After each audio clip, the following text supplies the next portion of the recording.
அன்னை தகவல் சேனலில் இன்றைக்கி என்ன பார்க்க போகிறோம் அப்படின்னா, IBPS institute of banking personnel selection வங்கி பணியாளர் தேர்வு நிறுவனத்தில் வேலை அப்படின்னு சொல்லியிருக்காங்க. மொத்தம் எத்தனை போஸ்டிங் அப்படின்னா 4455 ப்ரொபஷனரி ஆஃபீஸர் மற்றும் மேனேஜ்மெண்ட் ட்ரெயினி போஸ்ட்டு அப்படின்னு சொல்லியிருக்காங்க. பிளேஸ் ஆஃப் போஸ்டிங் எங்கே அப்படின்னா ஆல் ஓவர் இந்தியா அப்படின்னு சொல்லியிருக்காங்க. பேங்க் வைஸ் வேக்கன்சிஸ் என்னென்ன சொல்லியிருக்காங்க அப்படின்னா, first bank of Baroda not reported அப்படின்னு போட்டிருக்காங்க. பேங்க் ஆஃப் இந்தியாவில் 885 போஸ்டிங்கு கால்ஃபர் பண்ணியிருக்காங்க. Bank of Maharashtra not reported அப்படின்னு சொல்லியிருக்காங்க. ஃபோர்த்து கனரா பேங்க்கில் 750 பேருக்கு எடுக்கிறோம் அப்படின்னு சொல்லியிருக்காங்க. ஃபிஃப்த்து சென்ட்ரல் பேங்க் ஆஃப் இந்தியாவில் 200 பேருக்கு எடுக்கிறாங்க. இந்தியன் பேங்க்கில் நாட் ரிப்போர்ட்டட் அப்படின்னு சொல்லியிருக்காங்க.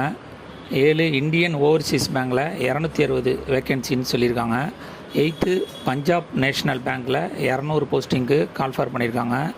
9த்து பஞ்சாப் அண்டு சிண்ட் பேங்க்கு 360 போஸ்டிங்கு கால்ஃபர் பண்ணியிருக்காங்க.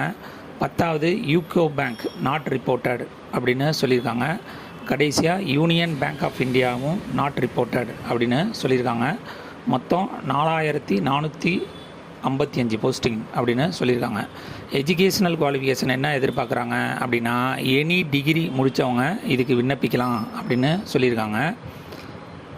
21/8/2024 அப்போ அவங்களுக்கு 20லேருந்து 30 வயசுக்கு உள்ளே இருக்கிறவங்க இதுக்கு விண்ணப்பிக்கலாம் அப்படின்னு சொல்லியிருக்காங்க. ஏஜ் ரிலாக்ஸேஷன் யார் யாருக்கு கொடுத்துருக்காங்க அப்படின்னா, எஸ்சி எஸ்டி கம்யூனிட்டியாக இருந்தாங்க அப்படின்னா அவங்களுக்கு 5 இயர்ஸ் ஏஜ் ரிலாக்ஸேஷன் உண்டு அப்படின்னு சொல்லியிருக்காங்க. அதுவே ஓபிசி கேண்டிடேட்டாக இருந்தாங்க அப்படின்னா அவங்களுக்கு 3 இயர்ஸ் ஏஜ் ரிலாக்ஸேஷன் உண்டு அப்படின்னு சொல்லியிருக்காங்க. இதுவே ஃபிசிக்கலி சேலஞ்சு ஜென்ரல் மற்றும் எக்கனாமிக்கலி வீக்கர் செக்ஷனாக இருந்தாங்க அப்படின்னா அவங்களுக்கு 10 வருஷம் ஏஜ் ரிலாக்ஸேஷன் இருக்குது அப்படின்னு சொல்லியிருக்காங்க. ஃபிசிக்கலி சேலஞ்சு எஸ்சி மற்றும் எஸ்டி கேண்டிடேட்டாக இருந்தாங்க அப்படின்னா அவங்களுக்கு 15 வருஷம் ஏஜ் ரிலாக்ஸேஷன் இருக்குது அப்படின்னு சொல்லியிருக்காங்க. கடைசியாக ஃபிசிக்கலி சேலஞ்சு ஓபிசி கேண்டிடேட்டாக இருந்தாங்க அப்படின்னா அவங்களுக்கு 13 வருஷம் ஏஜ் ரிலாக்ஸேஷன் இருக்குது சொல்லியிருக்காங்க. இதை தவிர எக்ஸ் சர்வீஸ்மேன் கேண்டிடேட்டுக்கு ஆஸ் பர் கவர்மெண்ட் பாலிசி என்னவோ அது பிரகாரம் எக்ஸாம் எழுதலாம் அப்படின்னு சொல்லியிருக்காங்க. இதுக்கு செலெக்ஷன் ப்ராசஸ் எப்படி நடக்குது அப்படின்னா, ஃபஸ்ட்டு ப்ரிலிமினரி எக்ஸாம் அப்படின்னு வைக்கிறாங்க.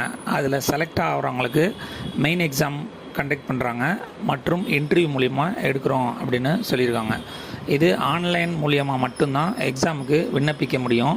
Application fee for SC ST மற்றும் ஃபிசிக்கலி சேலஞ்சு பர்சனுக்கு 175 ரூபா ஃபீஸு அப்படின்னு சொல்லியிருக்காங்க.